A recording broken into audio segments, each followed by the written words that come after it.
Thank you very much, Senator. Senator. I'm supposed to have. He's going to run for office next year. Anyway, Admiral Rogie. It is my enormous honor to introduce our keynote speaker, Senator Cory Gardner. Senator Gardner has deep roots in the American West, and that alone makes us appreciate him, or at least I do, and his fine family. He happens also to be an important guy in this town. Serves on important committees, including energy and natural resources and so on. But from our perspective, of course, also commerce, science, transportation. But from our perspective this morning, it's the Foreign Relations Committee and his chairmanship of the subcommittee on East Asia, the Pacific, and international cybersecurity policy that commands our attention. Critical to Congress's efforts to shape U.S. policy in Asia, Senator Gardner led the initiative to greatly tighten our sanctions on North Korea. He conceived, sponsored, and saw into law the bipartisan Asia Reassurance Initiative Act, which requires the administration to develop a strategic vision for U.S. policy in the Indo-Pacific and produce annual reports on issues ranging from engagement with ASEAN, the strategy for negotiations with North Korea, intellectual property protection from Chinese theft. This is something, as you know, of great interest to NBR and our IP Commission, and other topics. This act authorizes also $1.5 billion each year to advance U.S. interests in the region in partial response to Belt and Road. It recognizes the vital importance to the United States of our treaty allies and our partners, including Taiwan. Had a special mention, in fact, about Taiwan. He's made a special commitment to Taiwan and made clear in his recent visit there our commitment as a country. During that visit, he emphasized our commitment as a country to work not just with Taiwan, but other nations to improve Taiwan's recognition and stature internationally. He backed something called the Taipei Act in Congress. In addition, Senator Gardner co-introduced a resolution which passed the Senate to commemorate the 40th anniversary of the signing of the Taiwan Relations Act. I happened to be there at was a guest at Tsai Ing-wen's inauguration and the passing of the torch and the presidential seal and all that between President Ma and Tsai Ing-wen, President Tsai. It's an extraordinary event to see democracy working in Asia. Extraordinary. There wasn't a dry eye in the House. It was a little hot out there, so some of it might have been sweat, but there were tears as well. And you got to go there. You have to understand just how homegrown now democracy is right off the Chinese coast. And what an example, what a model. In any case, Senator Gardner is going to share his thoughts today on the next steps on these issues and others. Some reflections, I understand, on the Shangri-La dialogue, which you recently attended, and maybe highlighting some opportunities and challenges ahead for Congress in shaping our policy in the region. Senator Gardner, it's a great pleasure and honor.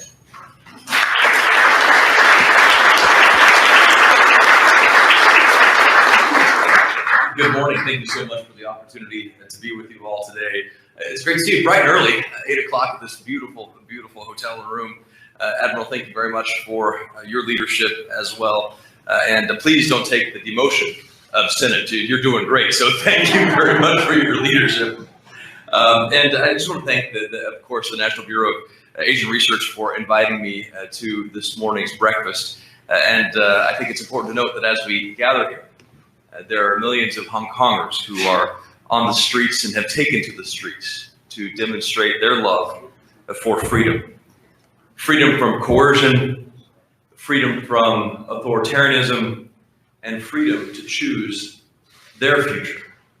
And they've already succeeded beyond their wildest imagination. Not only because the Hong Kong authorities realized that the folly of the so-called extradition bill and have appeared to withdraw it, but also because on the 30th anniversary of the Tiananmen Square massacre, the demonstrators have shown to the world that Chinese democracy on China's soil is still alive and well. And it is perfectly compatible with Chinese culture and history. And we celebrate their victory today. Let us hope and pray that it will lead to a revitalization of democratic institutions throughout Asia. That this will be a time remembered as a step forward and not a pause in freedom's decline. Promoting democracy and human rights will be vital for the United States to succeed in the Indo-Pacific and to prevail in the era of the so-called great power competition with Russia and China. These values are what differentiates the United States from the competition. These values are just and right, and they are worth fighting for. 2 weeks ago, I returned from a visit to Asia, which included stops at the Shangri-La Dialogue and in Taiwan. At the Shangri-La Dialogue, I had the unique opportunity, the unique pleasure of speaking on a panel with both my Russian and Chinese counterparts.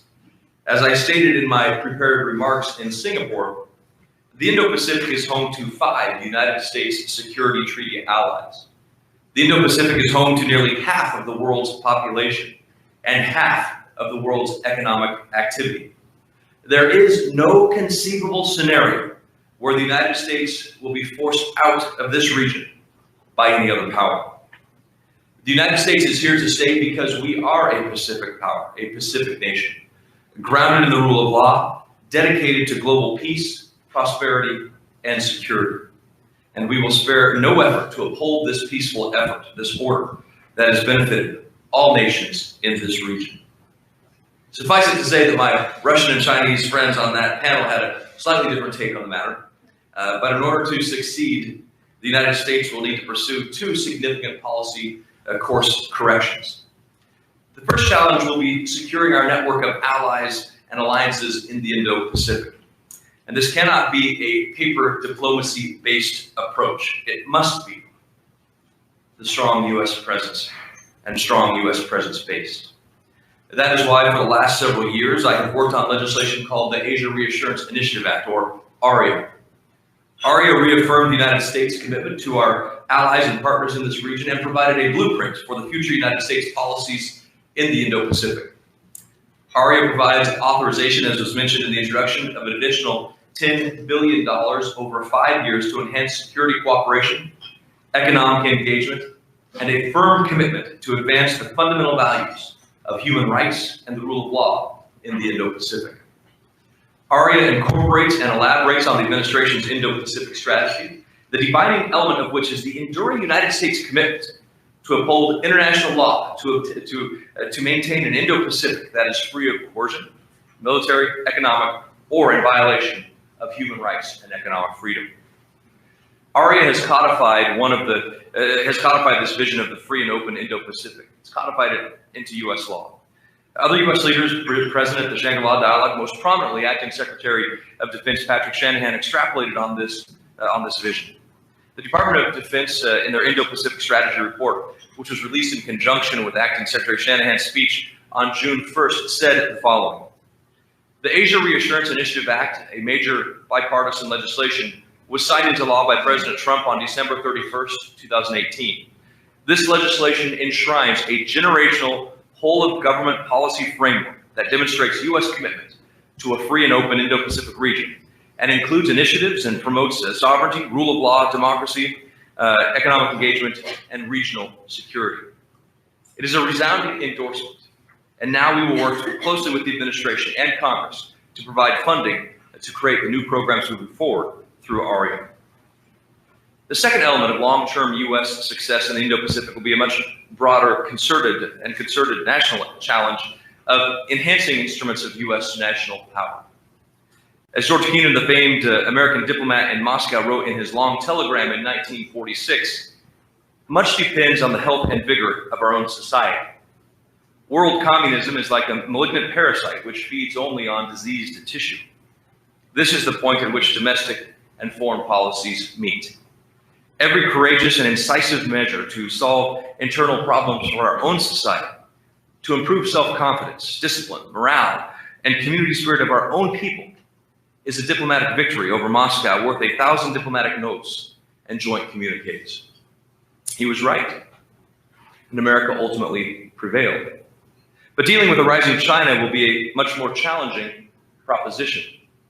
Today's China is less ideological than the Soviets, and thus much more effective at feasting on diseased tissue of societies, including corruption, repression, and lack of transparency.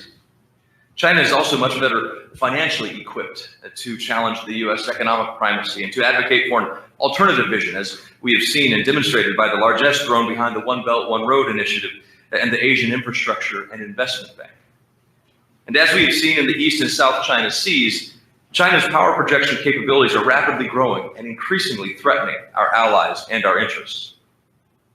It is evident from China's recent behavior that China's respect for international law and international agreements is entirely superficial and only based on its own narrow interests. This cannot stand, and the United States must work with our allies and partners to challenge China's excessive claims and assert our freedom of navigation and international overflights and rights which are protected under international law. But as Acting Secretary Shanahan reiterated at the Shangri-La dialogue, we compete with China where we must. But competition does not mean conflict. Competition is not to be feared. We should welcome it, provided that everyone plays by internationally established rules. In the long run, competition with China will require us to renew our commitment to investing in America's defense, investing in America's people, and investing in America's global edge in innovation and technology. This week in the Senate, we are taking a good step forward with the consideration of the National Defense Authorization Act, which would provide a record $750 billion investment in our nation's defense needs. America has been and always will remain an Indo-Pacific nation. Through immense courage and sacrifice, this nation created in the wake of destructive global conflict an international rules-based order that has benefited all, including China. We must protect this global order at all costs, and we can do so by leading with our values. Following my visit to the Shangri-La dialogue, I went to Taiwan to witness yet another extraordinary example of democracy with Chinese characteristics. Taiwan's President Tsai Ing-wen was kind enough to take me on a walk through the neighborhood of Daocheng, considered the birthplace of Chinese democracy. As we walked together through the heart of Taipei, with a throng of well-wishers greeting her, their democratically elected leader, I thought, could we see this same scene in Beijing or Shanghai? Time will tell, but as it currently stands, the authoritarian rise of a powerful China represents a significant policy challenge to the United States. We can and we will meet this challenge. Thank you very much for the opportunity to be with you here today, and I look forward to taking your questions.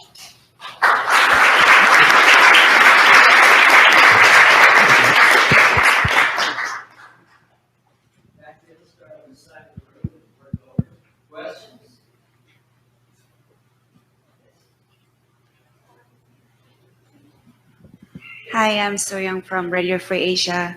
You just mentioned about the competition between the United States and China, and I don't know if you may see the news that Xi Jinping is planning to visit North Korea soon amid this negotiation between the U.S. and North Korea is kind of stalled.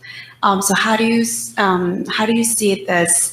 Any comments on this? And then how does the United States react to this current issues and circumstance? Well, I would encourage China President Xi to continue to do more to enforce international law and to enforce any number of United Nations resolutions, Security Council resolutions that have been put in place to enshrine a maximum pressure against the North Korean regime. I continue to be very concerned that Kim is following the Kim family playbook of delay and status quo. And I see no reason to believe at this point that he is doing anything different than what his father or his grandfather did. The United States should continue to apply maximum pressure. I am concerned that pressure by the United States has lessened as well. And I think that is a serious mistake in our approach to North Korea. And so I would encourage the United States to reach out and continue its outreach to China, encouraging Chinese that are violating international sanctions policies. And I certainly would encourage this administration to not be fooled by the status quo, to not be fooled by the Kim family playbook, and to once again move forward with a policy of maximum pressure that brought Kim Jong-un to the negotiating table the first time.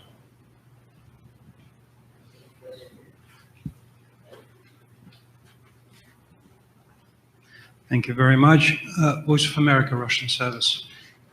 Thank you, Senator, first for your different activities, including the U.S. Helsinki Commission, which is closer to my activity. My question to you is, you just mentioned Shangri-La dialogue, and you spoke with some Russian representatives.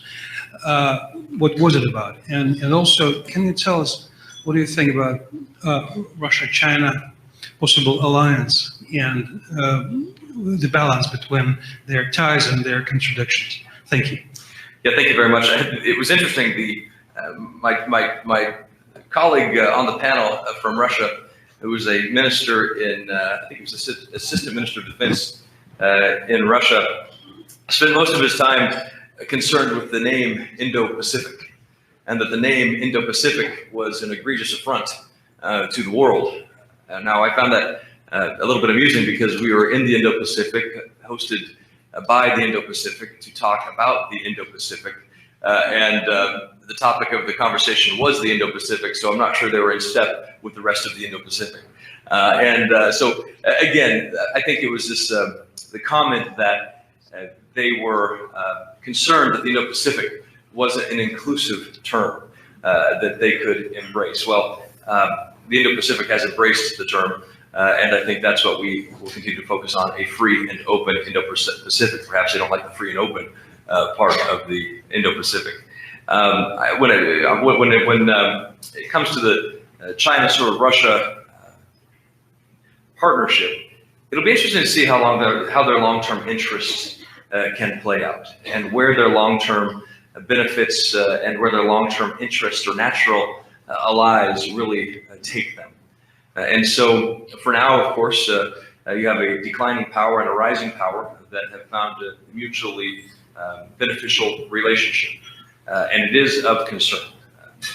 Going back to the question of North Korea, talking to the State Department, they do talk about how they were pleased with some of the conversations that Russia had with North Korea when they met. Perhaps China could do more and the same as their Russian counterparts did. Where this goes, I think we have to be concerned about, because it really is a relationship that is designed to buffer, to box out the United States in a region where paper diplomacy won't work, as I mentioned. And so we can't let that happen, and that's why our presence in a free and open Indo-Pacific matters now more than ever. Sir, thanks for coming this morning. Brendan Mulvaney from the China Aerospace Studies Institute. I wondered if you could speak for just a little bit about what Congress is doing to engage with both American companies and then our allies or partners abroad to make sure that they're taking into consideration things that you just talked about and not focusing on just a short-term shareholder gain, but actually long-term investment in strategic interests. Yeah, absolutely. You know, when I visit overseas, I always try to get a good understanding of the American business community, meeting with financial voices, meeting with economic voices, meeting with Colorado companies that do business in Asia or around the globe to understand what they're facing. And I'll share with you the story of my first visit in 2015 as chairman of the East Asia Subcommittee. I remember meeting with a group of businesses who were waiting for some reforms to be made by President Xi. They were anticipating that perhaps there was a little bit of a rocky start, but maybe more of a misunderstanding that this was just kind of the initial stages to a reformer. And this kind of policy on maybe it was the banking legislation or maybe there were some privacy discussions taking place, but they really weren't the direction that Xi was going to take. They were just initial step forward as he built the base to make reforms. We heard the same thing in Hong Kong, visiting with even some civil society leaders who were leaving the benefit of the doubt for President Xi. Fast forward a year later, maybe 6 months later, not even a year, and the very same businesses I met with in Asia, I was now meeting with in Washington, and their story had changed dramatically. The story was, we need help. We need help on intellectual property. We need help on the forced transfer of technology. It has to stop. The banking legislation that we talked about is now allowing a back door into our companies' makeup and order. And the same thing we heard, of course, and have seen and witnessed now in Hong Kong. And so Congress has recognized this, and that's why we see passage of things like the Asia Reassurance Initiative Act. That's why we've seen legislation like the BUILD Act and other efforts to make sure that we are bolstering the U.S. business interest. But I think it's important when it comes to some of the values discussions that we also highlight to American businesses supply chain concerns in places like Xinjiang, and that we talk about what's happening with the Uyghur population in China, and that State Department testimony, we hear the number 1 million thrown around, but we actually had testimony from a State Department witness who said there may be as many as 2 million in these political concentration camps that we have seen in China. And so reminding businesses that that is a value that should be shared and is of great interest to the American consumer and the consumers around the globe to know whether or not their supply chain is made up of people who are into forced labor and re-education camps, so to speak. So that kind of pressure from Congress must exist as well in businesses. So we must help, we must open, we should promote trade, fair trade, but we also have to make sure that our values shine through it all. So here. Thank you, Senator. My name is Jeannie Nguyen with Voice of Vietnamese Americans.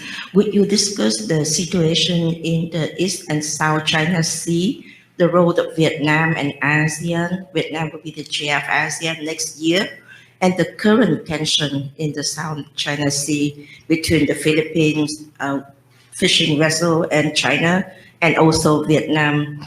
The chairman of the Vietnam Communist Party is coming in July.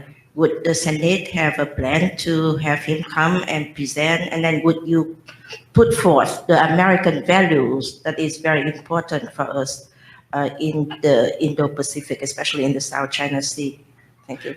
And thank you very much for the question. I have had a number of great conversations with my counterparts in Vietnam, including visiting Vietnam last year. And I was in Vietnam shortly after the USS Vinson had made a port call in Vietnam. And you can sense the excitement in the country from this visit. And I have encouraged Secretary Shanahan and our PACOM, Indo-PACOM leaders to continue increasing the number of calls that we have in Vietnam, particularly with carriers. And I hope that that is something that we will see. There's great opportunity in Vietnam. From a business standpoint, from a security standpoint, the United States has continued to provide supplies and Coast Guard cutters to Vietnam. We've established additional maritime domain awareness efforts with Vietnam. The Asia Reassurance Initiative Act spends a great deal of time and attention dealing with Vietnam and other countries in the area to help bolster military security efforts, as well as maritime domain awareness efforts, helping them uphold the rule of law, international rule of law, particularly as it relates to some of the concern with the island building, the militarization of these features by China. We had a witness testify before my subcommittee here about 2 months ago. Oriana Masto from AEI testified and talked about concern that perhaps Vietnam will be the first instance where China tries to deploy actual kinetic action to test its command structure and some of the changes they have made. So I think there's growing concern that China will take some kind of action against Vietnam, perhaps on one of the disputed areas. The United States must continue to demand that international law be upheld, that disputes be resolved peacefully and in accordance with international law.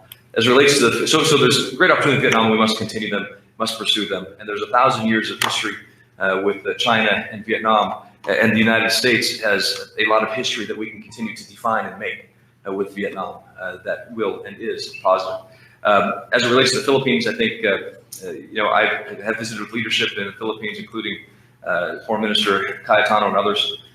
China has been very active in the Philippines, but certainly the Philippines is well aware of China's intentions, that it is for and about China. And in the words of their leadership, the West Philippine Sea, they will continue to stand up for it. I hope they will stand up louder for their action they took at The Hague in the tribunal that showed the violation of international law. But I think they're well aware of what's happening on the drug front and some other issues that China has posed, the challenges that China has posed without actually addressing them. And so I think you'll see pressures on that relationship increase more and more as we continue to do the right thing, and that is to show presence, to show engagement. The work that we did with the terrorism threat and the situation in the Philippines here over the past year showed really that the United States is a committed ally and friend of the Philippines.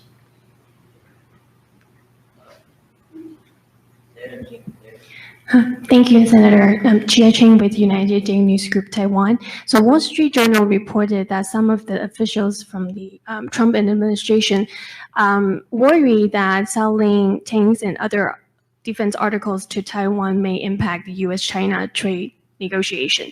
Would you urge President Trump and his administration not to consider China when selling defense articles to Taiwan? Thank you. Well, look, it is the law. The Taiwan Relations Act, the Asia Reassurance Initiative Act, all point toward the need for the United States to continue to sell defense security articles to Taiwan. It's the right thing to do, and I hope that we will, if I could make up a word here, regularize and routinize these arms sales. What happens, I think, too often is we delay 5, 6, 7 years and a sale to Taiwan, which allows politics to play an ever-increasing role, and the voice of China gets louder and louder, and they raise more and more noise about the sale, which then worries people about the politics of it, and it makes the news. I think we should regularize this. I think this should happen every 2 years, maybe even more frequently. You do that, it deflates the politics, it takes the air out of the political attacks. And I think is a comfort that Taiwan will have with an ever-increasing threat. When you're in Taipei and you see the vibrancy of the people, the economy, the democracy there, knowing the immense threat that they are undergoing, it is our obligation to stand up to those voices like China who would say no, and make sure that we're doing this regularly, not just every 5, 6 years. Okay, so there, you still have a little more discussion there. Oh, just one more, he said. One more. So 1 and 1. Okay, there we go. Here, then there. Thank you. I'm Satoshi Nishida, Washington correspondent for the Liberty magazine. In the U.S. military's recent Indo-Pacific strategy paper, Taiwan was called a country, clearly. It's published by Department of Defense on June 1st. I think it's epoch-making. So do you think the Congress will support Taiwan as an independent country, or rather will keep it status quo? Thank you. Well, the United States' relationship with Taiwan is, of course, governed by the Taiwan Relations Act, which this year celebrates its 40th year. We're aware of China's policy as it relates to Taiwan. I just recently congratulated the superintendent of the United States Air Force Academy for allowing the Taiwan flag to be present at the Academy graduation. I think it's important that we continue to encourage Taiwan leadership around the globe. Taiwan has supported World Health Assembly efforts in a way that we hope others will follow. That international participation must increase. The United States should lead the way for Taiwan. We should lead the way for security efforts for Taiwan. We should encourage high-level visits to Taiwan from U.S. cabinet members. And I have suggested that the Speaker of the House invite President Tsai to address a joint session of Congress as a voice of democracy. So our relationship with Taiwan will continue to be governed by the Taiwan Relations Act, but we can certainly do more to promote the voice of Taiwan and the freedoms that Taiwan represents. Here, last question.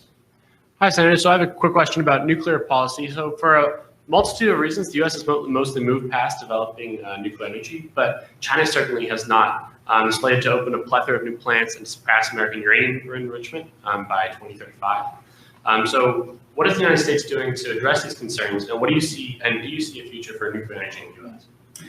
Thank you very much. So on the nuclear, were you talking about nuclear power production you're talking about? Yeah. So look, I think nuclear power production is a critical component and must be a critical component of U.S. energy infrastructure going forward. Both in testimony by various advocates from Secretary Perry to Secretary Moniz under the Obama administration, they all recognize the need for nuclear power being a part of a climate change plan. If you're looking for carbon-free emissions, nuclear has to be a part of the solution and the equation. So we have introduced a bill, Senator Murkowski and I and some of my other colleagues, bipartisan legislation that would really try to promote and jumpstart nuclear development, particularly some of the small module or some of the other ideas around new nuclear thought to encourage the development of nuclear power. And so we have some other legislation going forward, terrorism reinsurance, legislative efforts that need to be renewed in the coming years that will be an important part of nuclear power development. We have uranium policies in the United States that need to be further developed and refined, protecting the U.S. uranium industry as we don't want to rely on overseas uranium resources when it comes to such an important domestic industry. So look, I think we have the initial start of a nuclear policy that is taking place, but it's got to be a flourishing and growing part of the future. Thank you very much. Listen, this is a true bipartisan leader in the U.S. Senate, and we are so appreciative of that. Thank you so much. Great job.